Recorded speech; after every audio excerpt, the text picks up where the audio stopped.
Awal mula berdirinya kerajaan Jin Laut Selatan. Babat Tanah Jawa, riwayat Dewi Naga Hijau, penguasa Laut Selatan. Pada zaman Rasulullah diutus oleh Allah, bangsa Jin, bangsa dewa-dewi tidak boleh lagi menemui manusia di alam gaib. Tidak bermain lagi di kancah dunia luar. Di Tanah Jawa setelah era para wali songo, mereka mundur dan mengizinkan Islam disebarkan di Tanah Jawa. Demikian Syekh Mahfudin menjelaskan kepada kami pada pagi hari setelah berjamaah sholat subuh. Pada suasana masih gelap, saya dapat melihat nenek Dewi Naga Selatan berada di sekitar kami, namun dalam bentuk bayangan. Sang Dewi hanya tersenyum dan memanggut tanda setuju pada Syekh untuk menceritakan babat Tanah Jawa. Sejak zaman dulu, 50.000 tahun yang lalu, Dewi Naga Selatan ditempatkan bersemayam di Tanah Jawa di Indonesia. Atas perintah bapaknya Malaikat Jaan untuk menetap dan tinggal di daerah Gunung Selok, yang dimana letak persisnya di Gunung Selok, daerah Cilacap, perbatasan Jawa Barat dan Jawa Tengah. Di mana di daerah Cilacap ini tempat letaknya pusatnya pusar bumi dan bersemayam para dewa-dewi seluruh dunia, dan juga tempat tinggalnya Sah Hyang Wenang dan Sang Hyang Wening. Begitu juga Eyang Semar, yaitu salah satu dewa yang bermain di Tanah Jawa. Yang dimana Eyang Semar ini adalah utusan dari Sang Hyang Sis untuk mengajarkan orang Jawa tentang tata krama, yaitu tentang sopan santun bijaksana dalam segala hal, harus legowo dalam hidup, tapi bukan berarti tidak berusaha pasrah, bukan berarti diam diri, ya harus bisa berpikir mana yang baik dan mana yang tidak baik buat kita, jangan terima mentah-mentah. Yang mana Sang Hyang Sis ini adalah kakak pertama dari Naga Selatan. Dewi Naga Selatan mempunyai 3 orang anak, yaitu Dewi Blorong, Dewi Rara Panas atau Dewi Kidul, dan Dewi Ningrum. Yang pertama Dewi Blorong, menguasai sebagian Jawa Barat dan Jawa Tengah di Indonesia. Yang kedua Dewi Rara Panas, menguasai daerah Jawa Barat dan sebagian Jawa Tengah di Indonesia. Yang ketiga Dewi Ningrum, hanya menguasai Jawa Timur saja. Ketiga putrinya ini masing-masing memiliki sukma sejati ular kobra, naga hijau, dan ular sanca. Ketiga putri bangsa Jin itu memiliki sifat dan perwatakan yang berbeda-beda. Dewi Rara Panas adalah dewi yang berparas cantik dan memiliki kemiripan dengan ibunya Dewi Naga Selatan, yang bersifat welas asih dan bijaksana. Sedangkan saudara tuanya yakni Dewi Blorong berwatak panas, dikdaya, dan menjadi ratu penguasa ilmu kegelapan. Beliaulah dewi dari segala lembut yang menyebarkan ilmu kekebalan, ilmu kesaktian, ilmu santet, dan sebagainya. Oleh karena itu, kekacauan yang disebabkan oleh ilmu-ilmu tersebut sebenarnya berasal dari Dewi Blorong dan bukanlah dari Dewi Rara Panas atau Dewi Roro Kidul. Dewi Ningrum adalah ratu yang berwatak dingin dan lemah lembut. Tokoh yang terakhir ini jarang muncul di dunia spiritual ketimbang kedua tokoh sebelumnya, yakni Dewi Blorong dan Dewi Rara Panas. Dewi Blorong mengangkat 2 orang anak. Yang pertama adalah Dewi Kadita. Dewi Kadita adalah putri raja dari ratu di zaman kerajaan Sunda kuno, yaitu Prabu Mundingwangi, yang mendapat cercaan dan hinaan akibat adanya fitnah yang disebarkan kerabat istana. Putri raja tersebut akhirnya diasingkan ke hutan karena selain tidak disukai di kalangan istana, ia memiliki penyakit kulit yang sangat aneh. Walaupun seorang putri raja, namun dengan penyakit kulit seperti ini, tubuhnya menjadi amis dan berbau busuk. Diduga putri tersebut terkena ilmu teluh dari para punggawa istana, karena disuruh oleh beberapa kerabat istana yang terkena bisikan jahat tersebut. Akhirnya sang putri berputus asa dan terus berjalan tanpa arah sehingga sampailah ia di suatu tebing samudera yang bergelombang lautnya sangat dahsyat. Lalu ia mendengar ada bisikan yang dimana yang membisikkan itu adalah Dewi Blorong, penguasa Laut Selatan dari bangsa jin. Kemudian ia berjanji kepada penguasa laut untuk menerimanya menjadi pengikutnya. Namun, sang penguasa laut yakni Dewi Blorong memberkati ia sebagai ratu di alam goib dengan satu syarat. Syarat tersebut adalah sang putri harus terjun ke laut supaya dapat menjelma menjadi bangsa lelembut atau ruh halus. Dan akhirnya sang putri lalu dijadikan ratu penguasa pantai selatan di Pelabuhan Ratu, Sukabumi, Jawa Barat. Mengenai adanya petilasan Roro Kidul dan makamnya yang berukuran besar di sana, ini adalah kisah nyata bukan legenda. Salah satu pemimpin Republik Indonesia, presiden pertama yaitu Bapak Soekarno dibantu oleh Ratu Kadita, penguasa Laut Selatan yang berada di daerah Jawa Barat. Letak persisnya di daerah Sukabumi, Karanghawu. Anak kedua dari Dewi Blorong adalah anak dari Ratu Atas Angin, yaitu Putri Nawang Wulan. Untuk menjadi penguasa pantai selatan karena telah teruji sebagai pelaku di bumi dengan ketabahan dan kasih sayang layaknya seorang wanita manusia. Pada waktu itu Putri Nawang Wulan yang turun mandi bersama saudara-saudaranya, mereka bertujuh. Tapi di antara semuanya dialah paling cantik dan baik hati, yang dimana mereka mandi di sebuah telaga di bumi, yakni Tanah Jawa. Mereka bersenang-senang, tertawa bersama, bersukaria, tapi tanpa disadari mereka ada yang melihat sesosok manusia yang berjenis lelaki. Betapa kagetnya dia sambil mengintip di semak-semak belukar melihat bidadari cantik-cantik sedang mandi, dan kebetulan laki-laki tersebut adalah orang sakti yang bernama Joko Tarub. Lalu ia diambil salah satu selendang dari bidadari yang sedang mandi di telaga tersebut. Kemudian dia simpan di balik bajunya. Tibalah saatnya para bidadari tersebut untuk kembali terbang ke angkasa meniti pelangi. 6 bidadari telah siap dengan membentangkan selendangnya. Namun seorang putri masih sibuk mencari-cari di manakah gerangan selendang yang ia letakkan di balik semak. Alangkah gundah gulananya sang putri manakala para bidadari telah terbang menuju angkasa. Akhirnya ia mengadu dan menangis jadi-jadinya di sebuah akar pohon besar di tepi telaga.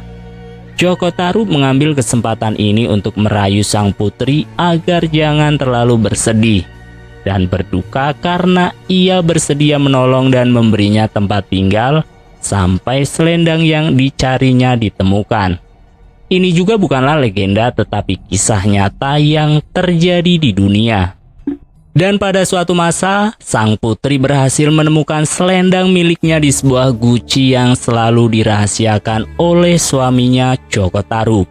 Akhirnya sang putri mempersiapkan diri kembali ke telaga untuk terbang menuju angkasa ke keratonnya Ratu Atas Angin, yang dimana mempunyai anak satu laki-laki berusia masih berumur 1 tahun. Sebenarnya sang putri berat meninggalkan anak semata wayangnya, tapi dia kangen juga dengan keluarga yang di angkasa. Joko Tarub sangat terkejut dan sedih harus kehilangan sang putri Nawang Wulan. Dan dia memohon untuk tinggal beberapa masa lagi sambil berlari dan menggendong anaknya yang masih kecil. Setelah sekian lama Putri Nawang Wulan pulang ke asalnya. Mulailah sang putri memikirkan suami dan anaknya yang di bumi. Lalu dia minta izin sama ibundanya untuk menemuinya sebentar. Lalu ibundanya mengatakan, "Sekalinya turun anakku, turunlah untuk selamanya. Karena bunda sudah tahu apa yang akan terjadi dengan dirimu. Dan nanti anakku akan diangkat anak oleh turunan bangsa jin yang menguasai wilayah Jawa Tengah, yaitu Dewi Blorong. Tapi anakku akan hidup di dunia hanya 35 tahun. dan anakmu sendiri tidak lama hidup di dunia hanya sampai remaja nanti meninggalnya karena sakit. Dan akan ikut dirimu anakku di alam sana. Kalau anakku sudah siap, Bunda antarkan sekarang atau mau dipikirkan lagi?" Lalu dengan tegas Putri Nawangwulan mengatakan, "Dengan berat hati, saya siap apapun yang akan terjadi di dunia.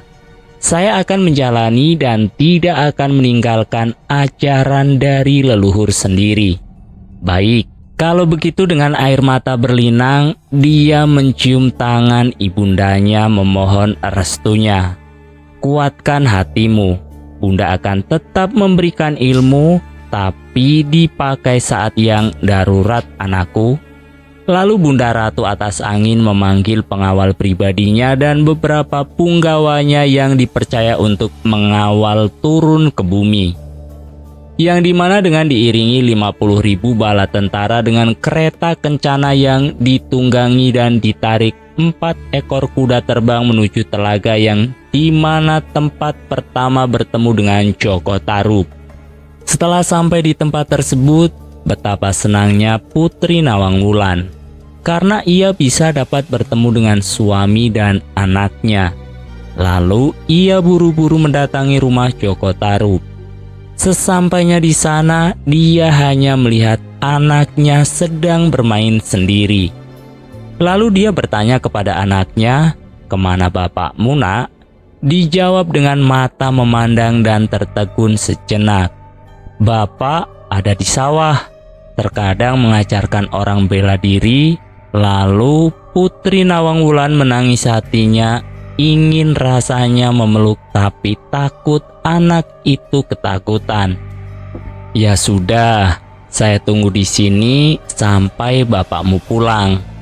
Kenalkan, nama saya Ibu Nawangwulan." Lalu anak itu berkata, "Oh, ini yang diceritakan bapak bahwa saya mempunyai ibu berasal dari langit, yang bukan asli manusia, dari alam lain." Putri Nawangwulan kaget, tidak disangka bahwa bapaknya bercerita tentang siapa dirinya dan langsung dipeluk anaknya dengan menahan tangis. Yang dimana anak itu sudah berusia 6 tahun. Tapi batin Putri Nawangwulan mengatakan, padahal baru beberapa bulan sudah besar seperti ini. Lalu mereka bermain bersama, tertawa bercanda tanpa disadari ibunda Putri Nawangwulan melihat dari kejauhan di mana anaknya bahagia. Dan tak lama kemudian datanglah Joko Tarub pulang ke rumah. Melihat istrinya Nawangwulan kembali, apa yang dipikirkan selama ini bahwa istrinya tidak akan datang lagi dan tidak mau memaafkan dirinya. Dan tidak akan mau bertemu lagi dengan anaknya yang di bumi. Akhirnya mereka saling berpelukan dan saling tangis-tangisan dan saling maaf-maafan. Suatu saat kemudian Putri Nawangwulan bermain ke pantai Jawa Tengah bersama anaknya pada saat suaminya pergi ke ladang. Dia ingin mengajak anaknya melihat pantai laut yang luas supaya anaknya mengerti alam di bumi ini. Tapi tanpa disadari dari kejauhan dipantau oleh Dewi Blorong dan panglimanya, yang dimana Dewi Blorong tahu suatu saat anak ini akan menjadi penguasa Laut Selatan. Dan pada saat itu juga Dewi Blorong mau pulang ke istananya. Dan Dewi Blorong bilang kepada panglimanya sekarang belum saatnya untuk diambil. Setelah puas bermain, pulanglah Putri Nawangwulan dengan anaknya yang sudah tak terasa sudah sore. Takut suaminya mencari-cari. Seiring sejalan anaknya sudah mulai besar meningkat remaja hingga usia 20 tahun. Mulailah anaknya sakit-sakitan karena tidak ada obat yang membuat anaknya sehat lagi. Maka jadilah ibundanya terpikirkan terus. Dan akhirnya tidak mau makan, tidak mau tidur, akhirnya ikut sakit juga. Karena dia ingat cerita ibundanya, usianya tidak lama di bumi. Putri Nawangwulan sempat sebentar berbicara dengan ibundanya lewat batinya. Salam sejahtera Ibunda Nawang Wulan. Apakah tidak bisa dikasih waktu? Sudah 9 tahun lamanya anaknya sakit tidak sembuh-sembuh. Apa ini sudah menjadi takdirnya anakku Ibunda? Sambil menangis, Putri Nawang Wulan karena tanpa anak saya, Putri Nawang Wulan tidak bisa hidup karena belahan hati Putri Ibunda. Lalu ibundanya berkata dari awal, Bunda sudah bicara, memang itu jalan hidup anakmu. Karena mengikuti alam manusia yang dimana harus mati. Tapi nanti ada yang menjemputmu dari bangsa jin, yaitu Dewi Blorong yang akan menjadi ibu angkatmu di Laut Selatan. Ya sudah kalau begitu. Putri Nawang Wulan akan mengikuti peraturan yang ada. Kalau memang itu takdir putri dan anak putri, terima kasih Ibunda, salam sejahtera selalu. Ya, Ibunda hanya bisa mendoakan dari jauh.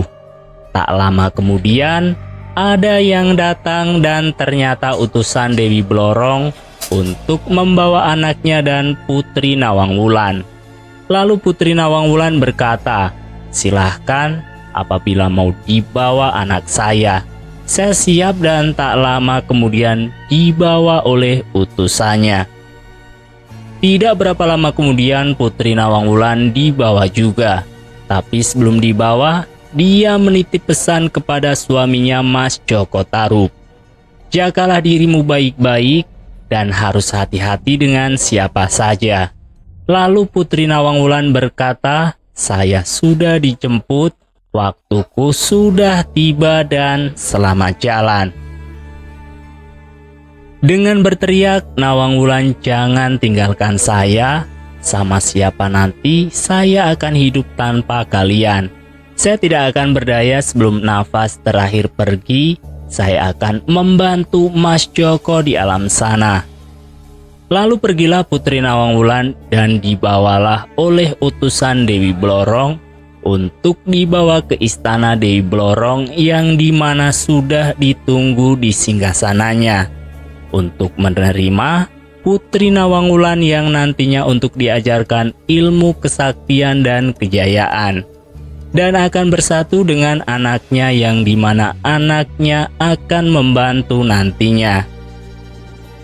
Setelah sampai di istana, lalu dibawa menghadap ke Dewi Blorong dengan rasa hormat. Putri Nawang Wulan memberi salam, lalu dibalas kembali salammu saya terima. Berdirilah anakku, kini dirimu panggil saya Bunda, pengganti ibumu yang di angkasa sebagai ibu angkatmu yang di Laut Selatan, dan di mana Bunda akan mengajarkan Nawang Wulan ilmu politik kerajaan dan kesaktian dan juga kejayaan, dan di mana diajarkan apabila ada manusia yang gampang dan goyah keimanannya, Nawang Wulan ajak untuk membuat suatu perjanjian tertulis dan lisan tanpa disadari telah ditipu oleh bangsa lelembut. Setelah diajarkan selama 2 tahun, barulah dinobatkan menjadi penguasa Laut Selatan yang menguasai dari Parang Tritis sampai dengan Parang Kusumo, yang dimana istananya bersebelahan dengan Dewi Blorong. Dia diberi pasukan banyak panglima dan ada Mahapati, Patih, Punggawa, pengawal pribadi, dan lain-lain. Dan setelah mahir dan pintar mengatur tata negara di istana, disinilah mulai Ratu Nawang Wulan bermain selain membantu suaminya di dunia, dan Ratu Nawang Wulan mulai mencari manusia untuk membantu mereka. Tetapi minta syaratnya, yaitu minta nantinya mau jadi pengikut saya. Terserah berapa mau dikasih, dan di mana pantangannya tidak boleh menantang saya dengan memakai baju merah atau hijau. Tapi kalau tidak akan diapa-apakan atau tidak disakiti. Seiring dengan waktu, tiba-tiba lautnya merasa terguncang. Ada apa gerangan di atas sana? Siapa yang membuat goncangan dengan dahsyatnya? Lalu dibukanya kaca benggala. Setelah melihat itu semua, Lalu Ratu Nawangwulan keluarlah dari istananya dan menghampiri lelaki muda yang sedang bertapa di atas batu di pinggiran tebing. "Wahai Senopati, ada apa engkau mengganggu dan mengguncangkan istanaku? Apa yang kamu inginkan, Senopati?" Lalu ia berkata, "Wahai Ratu Penguasa Laut Selatan, saya ingin jadi raja. Bisakah Ratu membantu saya untuk mewujudkan keinginan saya?" "Baik," Ratu Nawangwulan berkata, "saya akan membantu Senopati menjadi raja besar di tanah Jawa, dan begitu juga sampai keturunanmu kesananya. Tapi ada syaratnya, kamu harus mau menikah dulu dengan saya. Maukah Senopati ikut dengan saya ke istana saya?" Lalu dijawab oleh Senopati, "Baik, Kanjeng Ratu."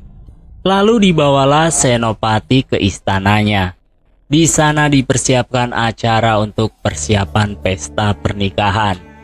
Tapi sebelum itu, Ratu Nawangwulan melapor kepada Dewi Blorong bahwa saya mau menikah dengan manusia, yang dimana minta tolong saya untuk membantu membuat istana di tanah Jawa ini, lalu direstui oleh Dewi Blorong. Kemudian pernikahan dilangsungkan dengan meriah, dan setelah itu Ratu Nawangwulan mengingatkan perjanjiannya. "Jangan lupa istana itu buatkan khusus untuk saya, dan saya juga minta anakmu yang lahir dari istri-istrimu, dan akan saya juga majukan anak-anakmu untuk meneruskan generasi Senopati.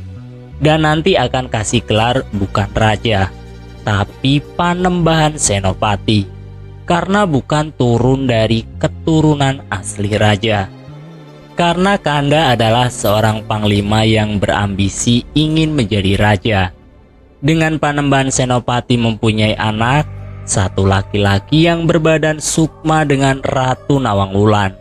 Akhirnya terbentuklah suatu istana besar di Yogyakarta hingga sekarang yang dinamakan tidak pernah lepas adanya sesaji-sesaji di setiap tiang-tiangnya. Dan dililiti kain kuning dan hijau, itu semua permintaan Ratu Nawangwulan.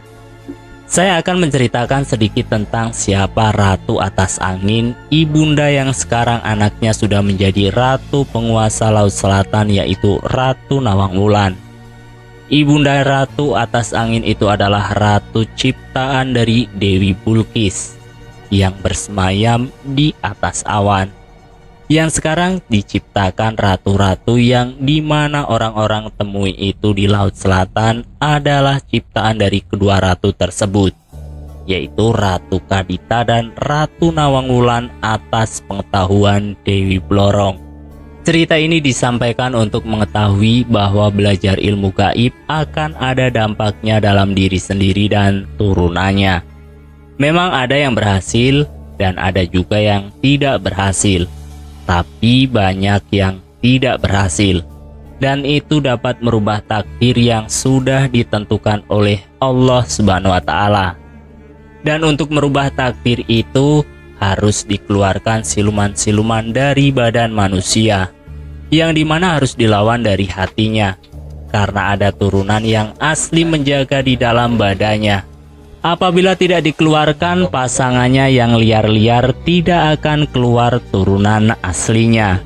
Yang jaga tidak bisa bermain karena turunannya menginginkan keberhasilan dan kejayaan dan kekayaan. Tapi terkadang manusia tidak menyadari, pergi kemana-mana malah menutup diri sendiri tanpa disadari rezekinya terambil oleh orang lain. Dan kalau ingin menjadi sejatinya manusia, harus dikeluarkan siluman-siluman dari dalam badan manusia supaya hilang apes dan terbuka kembali rezekinya. Tapi itu tidak mudah kalau tidak dilawan dari hati yang paling dalam dengan kekuatan diri dengan izin Allah Subhanahu wa Ta'ala.